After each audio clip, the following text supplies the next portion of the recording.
الحمدللہ رب العالمین، سب تعریف اللہ رب العالمین کے لیے جو عرش عظیم کا مالک ہے اور سارے جہانوں کا بادشاہ ہے۔ میرے محترم دوستوں اور بزرگوں، السلام علیکم ورحمۃ اللہ تعالی وبرکاتہ۔ آج ڈاکٹر ذاکر نائک صاحب کو لے کر کے سب سے زیادہ فساد برپا کرنے والے یہی علماء کرام ہیں۔ دین فساد کو پسند نہیں کرتا، اللہ فساد کو پسند نہیں کرتا۔ قرآن کا اعلان ہے، واللہ لا یحب الفساد، اللہ فساد کو پسند نہیں کرتا۔ لیکن یہ مولوی لوگ جو ہیں، حسد ہے، کیونکہ دیکھا ہوگا آپ بھی دفتر میں جاب کرتے ہیں یا جو بھی کاروبار کرتے ہیں، دیکھا ہوگا کہ آپ کے ساتھ جو کام کرنے والے لوگ ہیں، جو آپ کے پیشہ سے منسلک ہیں، وہی حسد کرتے ہیں۔ اسی طرح سے یہ علماء کرام، ویسے تو یہ اپنے کو بہت معتبر اپنے کو سمجھتے ہیں، لیکن معتبر ہونے کے لیے آپ کا اخلاق کردار اچھا ہونا چاہیے۔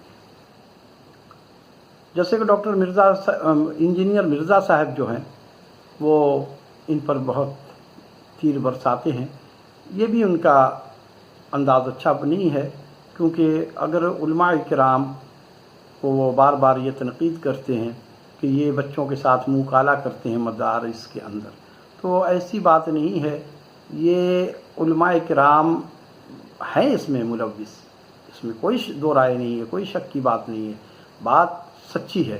لیکن حقیقت یہ ہے کہ ان مولویوں کے علاوہ اور لوگ بھی تو اس میں ہیں۔ اسکول میں بھی یہ سب کام ہوتے ہیں، گھروں میں بڑے بڑے جتنے لوگ ہیں، آخر اتنا دنیا بھر میں آپ دیکھتے ہیں کتنے رپورٹ، تو یہ سارے مولوی اس میں شامل نہیں ہیں۔ جو ایمانداری کا تقاضا ہے وہ تو یہی ہے کہ یہاں پہ تقریباً ہر شعبے کے لوگ اس گناہ میں شامل ہیں۔ ٹھیک ہے، وہ بد نصیب ہوتا ہے جو پکڑا جاتا ہے، جو نہیں پکڑا گیا وہ کہتا میں بڑا خوش نصیب ہوں، میری عزت بھی بچ گئی، میں نے مزے بھی لوٹ لیے۔ تو اس طرح کی بات بار بار ریپیٹ کرنا مناسب نہیں ہے، کیونکہ آپ کے بولنے سے کچھ نہیں ہوگا۔ آپ کے معاشرے میں اگر برائی ہے تو اس برائی کے خاتمہ کے لیے آپ کو کام کرنا ہوگا۔ اسی لیے میں علماء کرام سے اختلاف کرتا ہوں کہ یہ علماء کرام صرف ڈاکٹر ذاکر نائک کو تنقید کا نشانہ بنا رہے ہیں۔ ان کے لباس پر تنقید، ان کے مسلک پہ تنقید، ان کے عقائد پہ تنقید، اور اپنے گریبان میں جھانکتے نہیں ہیں، کیونکہ یہ لوگ جو لبرل مافیا کے ساتھ ہوتے ہیں بیٹھے ہوئے، یہ بڑے بڑے لوگوں کے ساتھ ان کا میل جول ہوتا ہے، اور یہ لبرل مافیا یہی لوگ ان کو چندہ دیتا ہے، تو اس چندہ کو یہ کبھی اس کا یہ کیا کہ یہ آیا کہ یہ جو چندہ ہمیں دیا جا رہا ہے، یہ حلال کا پیسہ آ رہا ہے یا حرام کا آ رہا ہے یا سود میں سے آ رہا ہے، لیتے ہیں بس پیٹ بھر لو، عیاشیاں چل رہی ہیں۔ اور بے شرم کی طرح سے یہ ڈاکٹر اشرف جلالی یہ ڈاکٹر ذاکر نائک کو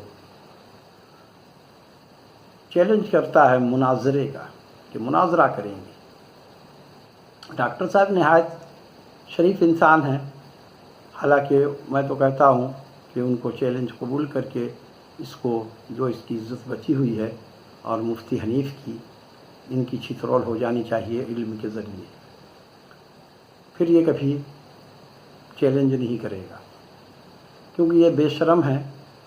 ڈاکٹر ذاکر نائک تم سے جو علم تم جانتے ہو وہ جانتا ہے، لیکن وہ جو جانتا ہے وہ تم نہیں جانتے۔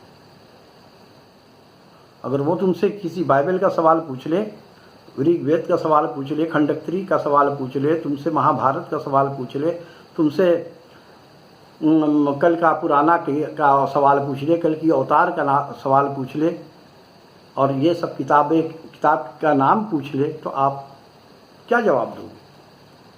جب علم کی بات آئے گی تو پھر سارا آپریشن کیا جائے گا، پوسٹ مارٹم پورا ہوگا. لیکن اگر جہاں تک بات ہے کہ یہ نہیں کہ وہ اگر یہ کہتا ہے کہ میں طالب علم ہوں تو اس کا مطلب وہ زیرو ہے، اس کو کچھ نہیں آتا. قرآن کا ترجمہ اسے بھی کرنا آتا ہے، اور قرآن سے آپ سے زیادہ انہوں نے اسٹڈی کیا ہوا ہے کہ کافروں کو جو دعوت دینے والی آیتیں ہیں وہ سب انہوں نے یاد کیے ہوئے ہیں.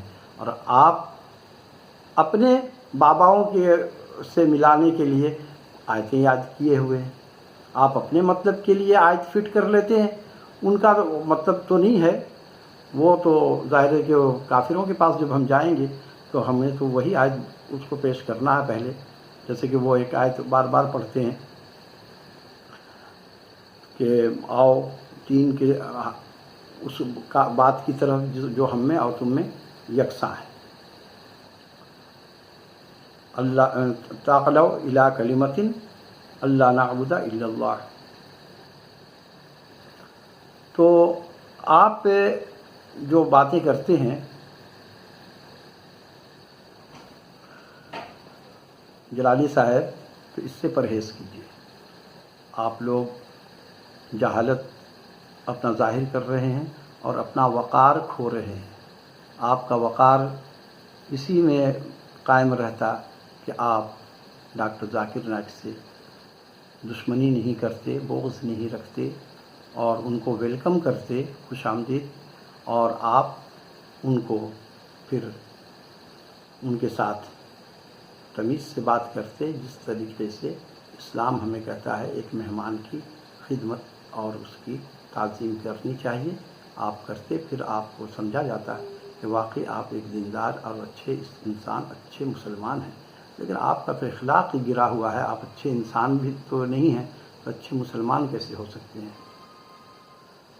اور آپ کو کام کرنا ہے تو آپ قوم کی خدمت کیجیے.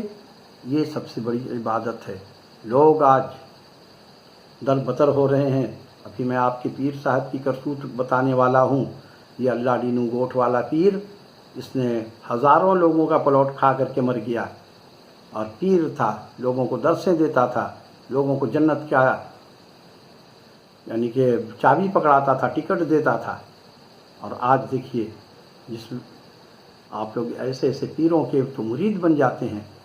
آپ لوگوں کے اوپر میں کیا بات کر دوں. آپ کے پیروں کا جو چہرہ میں نے دیکھا تو یہ تو ابلیس سے بھی بدتر چہرہ ہے. ابلیس نے کسی کا نقصان نہیں کیا تھا، کسی کا مال نہیں کھایا تھا، کسی کے بیٹا بیٹی کے مستقبل کو تباہ نہیں کیا تھا. آپ کے پیر نے تو بیڑا غرق کر دیا غریبوں کا. وما علینا الا البلاغ.